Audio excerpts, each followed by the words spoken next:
Bourbon Barkeep lounge time. That means it's House Call Wednesday. House Call Wednesday is when the house tells me what to pour.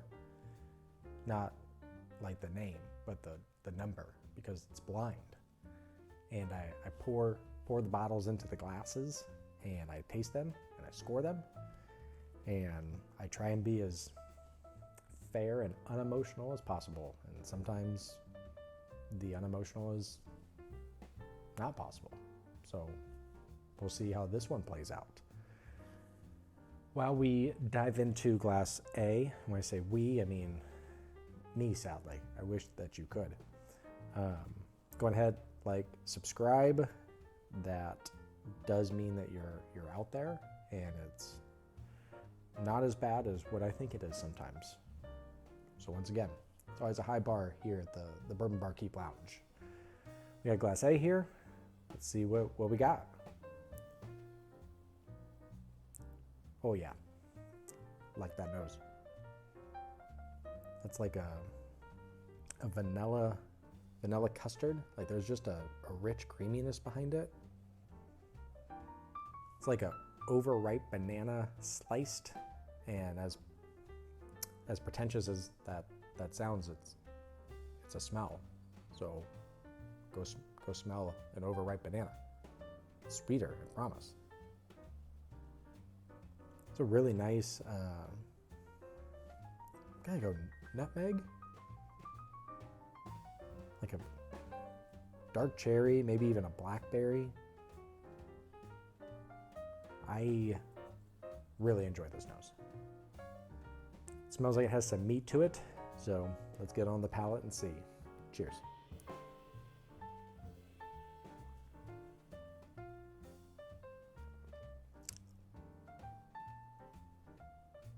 Yep. She good. She may be great. That's delightful.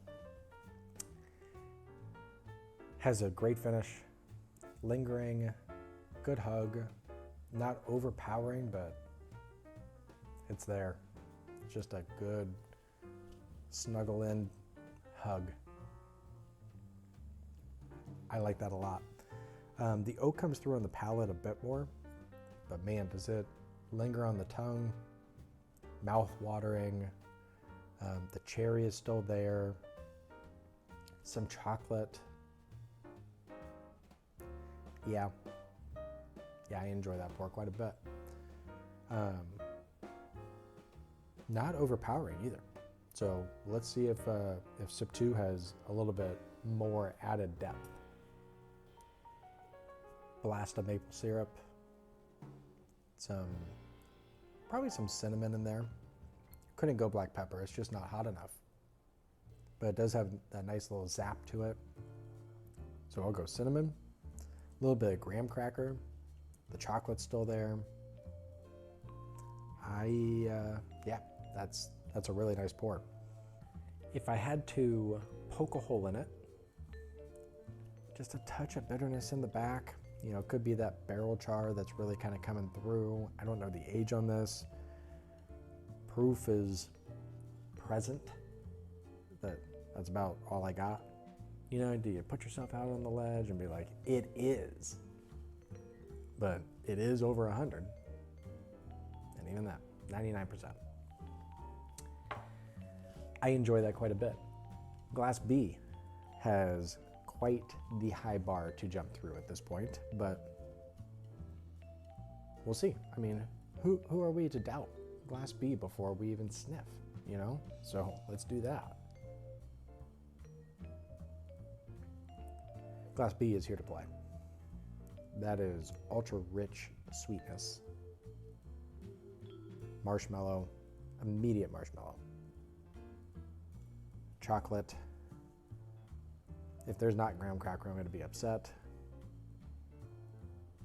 Not there yet, but marshmallow, chocolate, definitely some cherry in there. A little bit of oak coming through.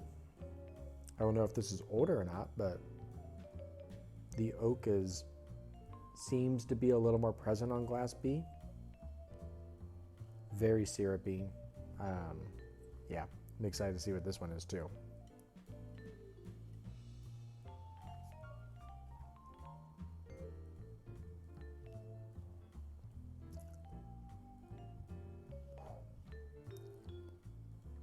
That's nice.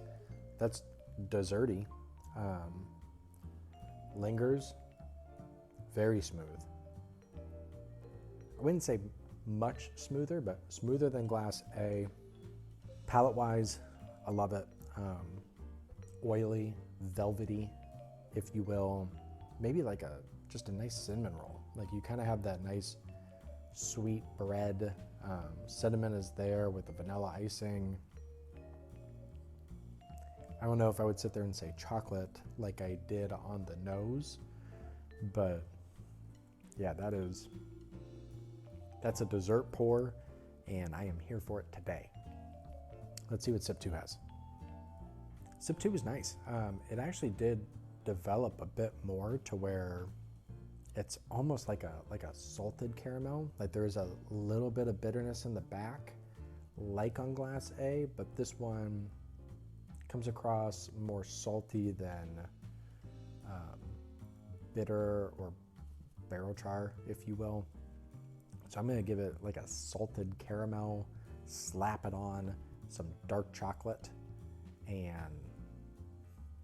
I guess you gotta put it on something. So we'll say graham cracker, but that could be reaching. That could be wishful thinking, to be fair. The dark chocolate, that is the dark chocolate bar. Don't go fudge, don't go brownie. That is like one of those guys. That's there.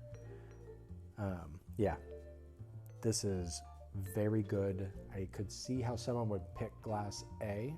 I could be that someone, to be fair.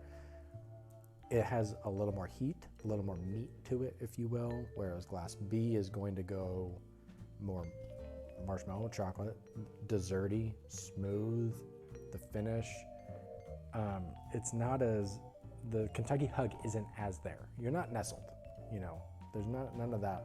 It's just hangs on the tongue, it knows it's there. I would call this a high quality pour. So, we've done the tasting notes. The more you do, the more they sound made up, and it's the experience. I don't know what to tell you. But how we kind of figure out said winner without using words, just numbers. We have a Bourbon Barkeep scoring system. So we talk about the senses because ultimately we do want to know, is it good? But bang for the buck matters, So if it's $150 and it tastes like it's $100, you're gonna lose. So I will do a quick side-by-side, see if anything else comes out, good or bad, and then we'll score the senses, and then I go up on Google Forms and see what the price is. So let's do that. Scoring time, and this one's gonna be tight. This one could come down to bang for the buck. Glass A, delightful pour. Revisiting, I just can't get enough of the nose. It is so good. When you're talking about the palate, it, once again, has a bit more, brightness wouldn't be the word, but I would call it like sugar cookie rather than like a dark chocolate or a chocolate syrup. So maybe the vanilla is a little more pronounced in Glass A, then Glass B goes a little bit more chocolatey. Has a bit more heat to it, to where depending on season, weather, Glass A is going to be your pour. Not because it's going to make you sweat, but the hug is there, and that's what you're going to want. So, senses-wise, you can see the rankings on the screen, or categories. Yeah, categories is the word. Great. It's great. I'll narrow it down that way, and I'm going to go A2. Yeah. Low end, great. Fantastic seems like a stretch. That's a big word, but I really enjoy it. Maybe the bitterness in the back end holds it back a little bit. Depending on what this is, I will like to have this on my shelf consistently. But we shall see if that is the case. Glass B, on the other hand, deeper, a little bit more rich, syrupy, desserty, as we've all mentioned before. And I don't know if that's mood, but I'm here for it today.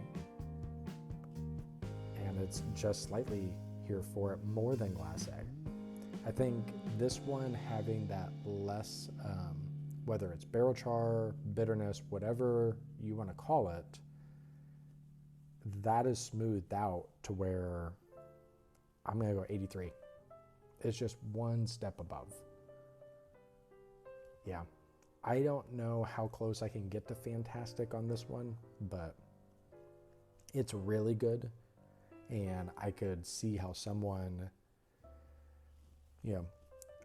not early on in the whiskey journey, but wanting to graduate from step 1, step 2, this would be something that I would pour for them.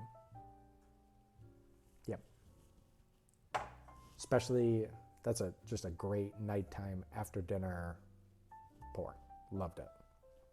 So now, we go down into Google Forms, which is why I'll be looking down a lot.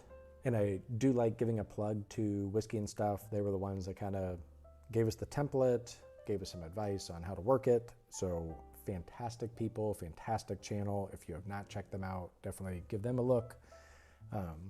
But very generous, so shout out to Whiskey and Stuff. Based off of the randomizer that was clicked to set this up, we got a good 140 in here, and we have 54, which is Glass A, is $60. And that justifies 60. Bang for the buck is tough, and I feel like I've mentioned this a few times at this point, because 50 is kind of our baseline, right? So if I would pay 60 and not 61, maybe it's $50. I don't know age, I don't know proof, I don't know anything. I would pay a little more.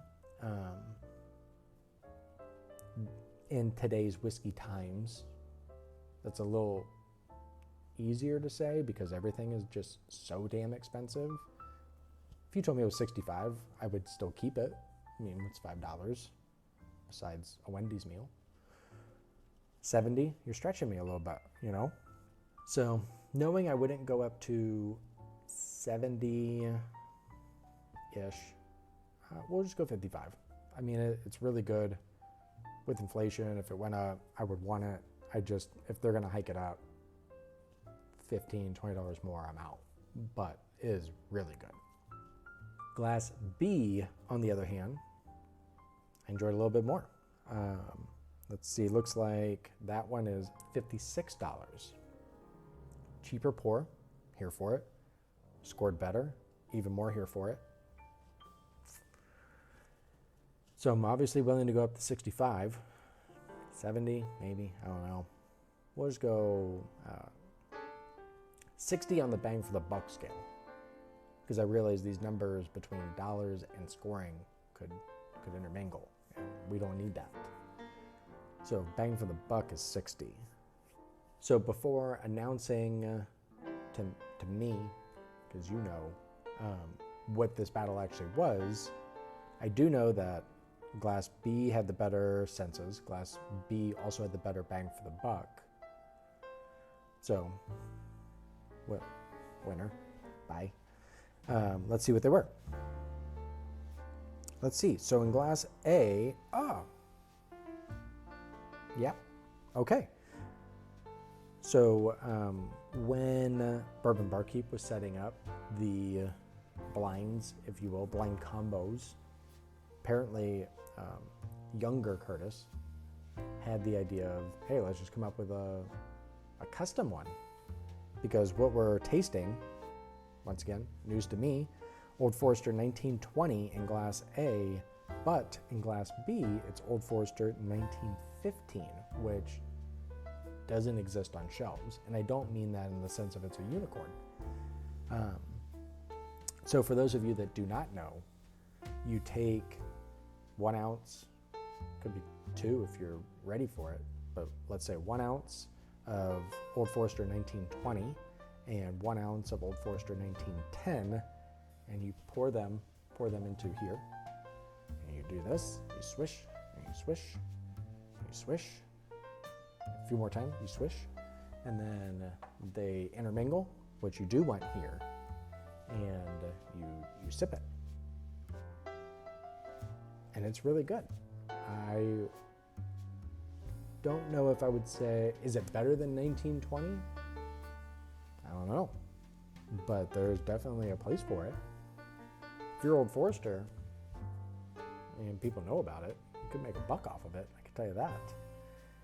Now, speaking of buck, bang for the buck, do I want to get into the weeds of, well, now Glass B technically goes from, what do we say, $60 and 55, maybe 60 on 1910. So now you're buying 2. Is it worth that? And I think I'll let the comments battle that out. So I'm going to keep it where it is, but knowing that this is highly available, widely available, and maybe most people have even both of these on their shelf, it is definitely worth the experiment, if you will.